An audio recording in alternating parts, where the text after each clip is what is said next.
आज हम शुरू करते हैं आपकी वर्कशीट नंबर 14। ये आपकी एसएसटी की वर्कशीट है, इसको मैं बना रही हूँ, आप लोग ले लेंगे। इसके अलावा ये आपकी हिंदी और इंग्लिश दोनों मीडियम में है, ये मैंने दोनों में अपलोड कर दिए, आप लोग ले लेंगे। कल आपकी कोई वर्कशीट नहीं आएगी, तो इसलिए अच्छे से एंजॉय करेंगे। और जिसका वर्क रह रहा है पीछे वाला, तो वो कोशिश करेगा कि उनको पूरा कर ले।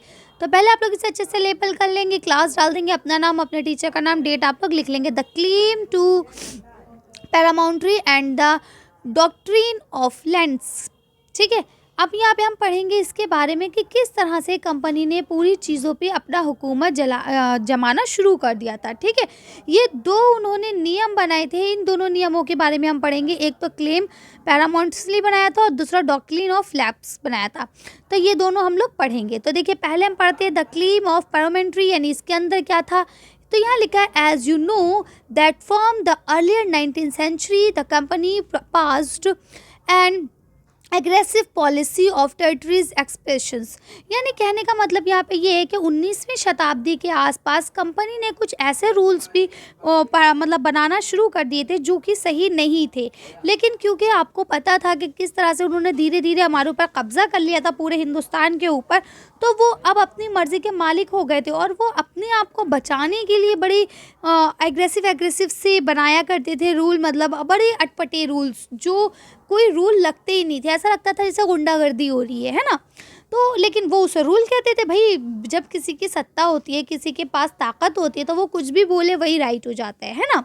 तो वही उस वक्त अंग्रेज़ों का हाल था। Under governor general lord Hastings a new policy. Governor general जो वहाँ पे थे, लॉर्ड हेस्टिंग्स, उन्होंने एक नई पॉलिसी बनाई जिसका क्या नाम दिया, पैरामाउंट्री नाम दिया। वॉज इंस्टीट्यूट्स, यानी उसे बनाया गया। Now the company claimed that it's authority, इस मतलब इस कानून के ज़रिए उन्होंने एक अपने अंदर अथॉरिटी ले ली पॉलिसी के ज़रिए कि पैरामाउंट और सुप्रीम्स, यानी हम ही लोग जो है वो पैरामाउंट है, यानी बड़े हैं, और सुप्रीम्स है, यानी बहुत ज़्यादा सुपीरियर्स हैं। Hence it's power was greater than that all Indian states, यानी इंडिया की जो अलग अलग स्टेट्स हैं उसमें जो भी ताकतें हैं वो बिल्कुल जाहिल हैं, उनके पास कोई तमीज़ नहीं है, कोई तहजीब नहीं है समझने का। इसीलिए जो भी ताकत है वो सब मेरी है और हम ही सुपीरियर हैं, हम ही जो कहेंगे वही सही होगा।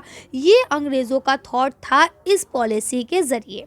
ओके, अब अंग्रेज़ों ने क्या करा, in order to protect it instates its was justified in excess और threatening of excess any Indian kingdom. यानी अब क्या था, ये सारी चीज़ें, यानी वो किसी भी इंडियन किंगडम को, कोई भी इंडिया के राज्य को अपने आप को मजबूत रखने के लिए, अपने आप को ताकतवर रखने के लिए वो किसी को भी धमकाते थे, किसी को भी मार सकते थे, किसी को भी कुछ कर सकते थे। पूरा गुंडा राज चल रहा था।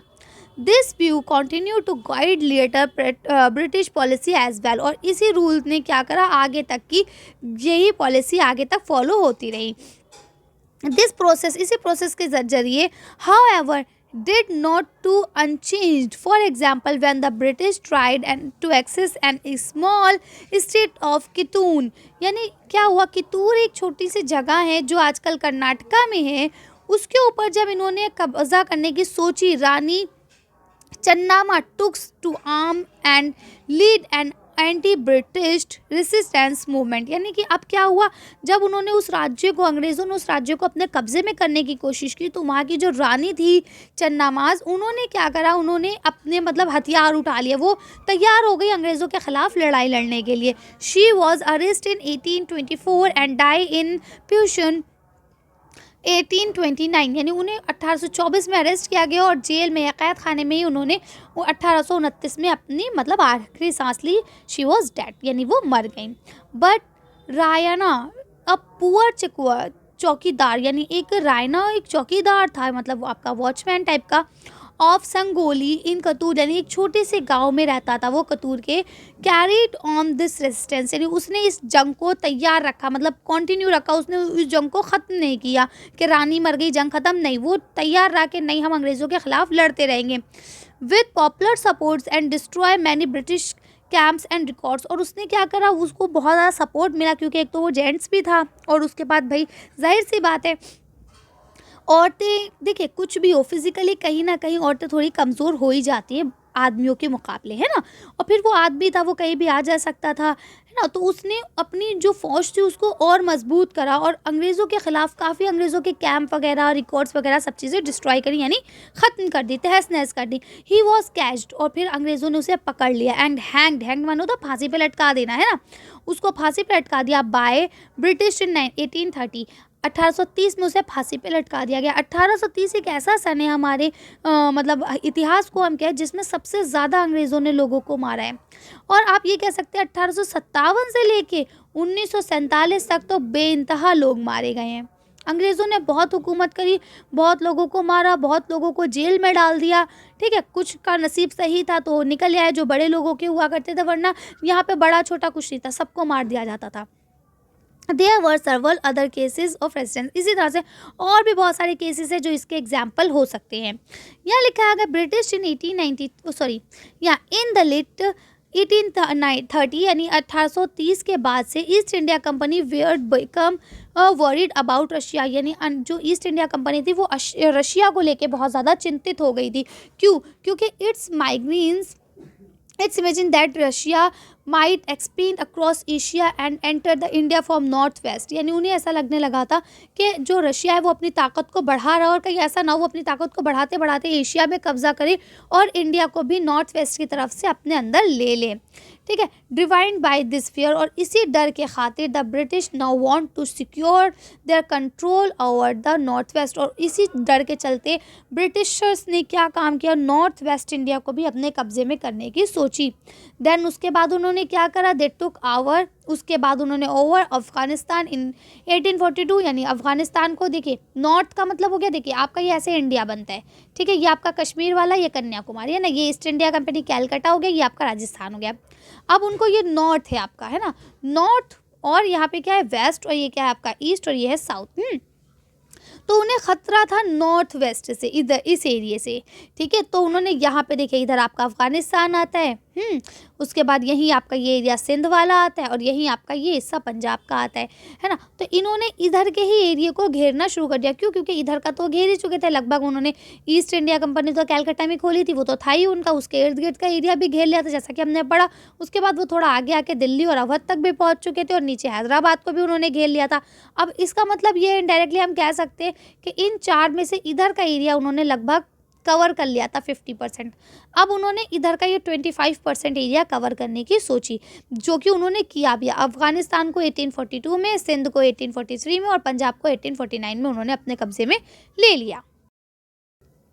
अब देखिए, अब हम लोग दूसरा कानून पढ़ते हैं जो इन्होंने दूसरा कानून बनाया था, द डॉक्ट्रिन ऑफ लैप्स। ये क्या था? देखिए यहाँ लिखा the final waves of analysation, यानी जो आपका कब्जा करने का था ना वो ये था कि under the lord Dalhousie whose was the great governor general from 1848 to 1856, यानी जो 1848 से लेके 56 तक की यहाँ के ग्रेट जनरल रहे, गवर्नर जनरल, ठीक है। तो उन्होंने क्या करा, ही डिजर्व्ड कि a policy that come to know be the doctrine of lapse, यानी उन्होंने एक पॉलिसी बनाई जिसका नाम क्या लिखा, डॉक्ट्रिन्स ऑफ लैप्स। अब इसका क्या मतलब था? The doctrine declared that if an Indian ruler died without a male heirs, his kingdom would lapse। कहने का मतलब ये है कि अगर कोई हिंदुस्तानी शासक यानी बादशाह, हिंदुस्तानी बादशाह मर जाता है और उसका कोई भी हेयर्स मतलब क्या होता है बेटा, वारिस, है ना, यानी उसका कोई भी वारिस मेल नहीं है, आदमी नहीं है। और वारिस का क्या मतलब होता है? वारिस का मतलब होता है जैसे कि अब दादाजी हैं, है ना, दादाजी की प्रॉपर्टी आपके पापा, आपके चाचा और आपके ताया जी में बटेगी। तो दादा की प्रॉपर्टी के 3 वारिस हो गए ना। अब इसी तरह से आपके पापा की प्रॉपर्टी वो आप में, आपके भाई में, आपकी सिस्टर्स में, इन सब में बटेगी। तो आप भी वारिस हो गए। लेकिन अब यहाँ इन्होंने शर्त रखी कि वो वारिस जो है वो लड़का ही होना चाहिए, लड़की नहीं होना चाहिए। अगर वहाँ पे कोई लड़का नहीं है वारिस, that is become the part of company territories, यानी वो जो हिस्सा होगा जो उसका, वो क्या हो जाएगा, वो हिस्सा कंपनी के हक में आ जाएगा। One kingdom after another were annexed simple by applying this doctrines, यानी उन्होंने एक के बाद एक सारे इसी तरह से इस जगहों को, सारे राज्यों को कब्जा करते चले गए। जैसे कि सात्रा, है ना, संबलपुर और इसी तरह से उदयपुर, नागपुर और झांसी, इन सब जगहों को इन्होंने धीरे-धीरे 1848 में से, 50 में से, 52 में से, 53 में और 54 में, इस तरह से इन्होंने सारे राज्यों को कब्जा कर लिया यही पॉलिसी को अपना के। फाइनली इन 1856 लगभग आखिरकार 1856 में the company also took over Awadh, यानी कि अब वो अवध के ऊपर जाने लगी। अवध कहाँ हो गया आपका? Lucknow. This time the British had and argument, उन्होंने इसको अपने कब्जे में करने के बाद एक आर्गूमेंट दिया, भाई आप कोई भी काम बिना दलील के नहीं कर सकते, है ना, कि that they were obliged by duty to take over Awadh in order to free the people from the misgovernance of the nawab. यानी उन्होंने कहा कि उन्होंने आर्गूमेंट ये दिया, जब उन्होंने उसको कब्जा करा तो आर्गूमेंट ये दिया कि मैंने ना अपनी ड्यूटी निभाई है, जो अवध के नवाब हैं ये बहुत गंदे हैं, मिस गवर्नर है, यानी अच्छे गवर्नर नहीं है, ये गलत गलत काम कर रहे हैं, इसीलिए हमने इनको यहाँ से हटाया है और अपने कब्जे में से ले लिया है। encouraged by the humility way in the which Nawab was deposed। उसके बाद क्या हुआ, इन्होंने यहाँ से नवाब को हटा दिया। जब नवाब हटे गए तो the people was overjoyed to greet revolt that broken out in 1857। और उन्होंने जो अवध के लोग थे उनके जब नवाब को हटाया गया तो उन्हें गुस्सा आ गया और उन्होंने क्या करा, 1857 की जो सबसे पहली जंग आज़ादी हम कहते हैं उसमें पार्टिसिपेट किया और लड़ाई शुरू करी। 1857 ही बाकायदा तौर पर पहली जंग आज़ादी हुई है, जिसके बाद बहादुर शाह जफ़र हार गए थे और पूरा हिंदुस्तान जो है अंग्रेज़ों के कब्ज़े में चला गया था।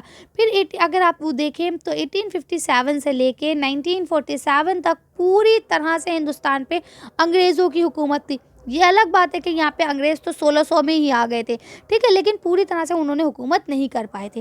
लेकिन 1857 के बाद से वो समझ लीजिए कि पूरे हमारे हिंदुस्तान के बादशाह बन के बैठ गए थे। तो चलिए अब इसके क्वेश्चन आंसर्स देखते हैं। देखिए अब आपका यहाँ पहला क्वेश्चन लिखा है what was the claim to paramountcy. ठीक है, यानी कि क्या था पैरामाउंट सी, जो ये रूल था वो क्या था, अंडर हु लीडरशिप, यानी कि किसके अंडर में इसको बनाया गया था। ठीक है, तो चलिए इसका आंसर देखते हैं कि क्या था और किसके अंडर में इसे बनाया गया था। तो आप इसका आंसर यहाँ से लिखेंगे कि नाउ द कंपनी क्लेम्ड, यानी कंपनी ने ये क्लेम किया, ये कहा कि जो अथॉरिटी हमारी है वो सबसे ज़्यादा सुपीरियर है और हम ही सबसे ज़्यादा अच्छे हैं, इसीलिए जो भी पावर होगी वो हमारे पास होगी और हमारी पावर जो है वो इंडियन स्टेट से ज़्यादा होगी।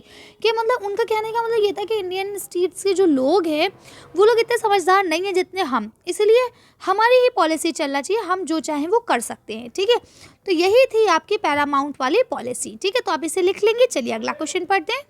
तो आपका सेकंड क्वेश्चन है what was the doctrine of स्केप। ठीक है, क्या है डॉक्ट्रिन ऑफ लैप्स और व्हाई इट वाज इमोरल, यानी वो एक अनैतिक क्यों था, मतलब उसका वो अलग क्यों था, वो गलत क्यों था हमारे लिए। चलिए तो इसका आंसर देखते हैं। इसका आंसर यहाँ से लिखेंगे कि जो डॉक्ट्रिन था, मतलब जो डॉक्ट्रिन वाली पॉलिसी थी वो ये थी कि अगर कोई इंडिया का बादशाह, यानी इंडिया का कोई नवाब या कोई इस तरह से सल्तनत का मालिक बिना किसी अपने पीछे किसी वारिस को छोड़े, ख़ास तौर से वो वारिस अगर लड़का ना हो, तो वो सारी जो उसकी ज़मीन जायदाद है वो सब लैप्स की जाएगी। यानी लैप्स की जाएगी का मतलब क्या होता है कि सब कंपनी के हिस्से में चली जाएगी, कंपनी सब कुछ अपने हिस्से में कर लेगी। ठीक है, तो उसके बाद उन्होंने नेक्स्ट क्वेश्चन पूछा था कि क्या ये एंट्रल्स है, तो हम लिखेंगे नहीं, ये एंट्रल्स नहीं है। क्यों?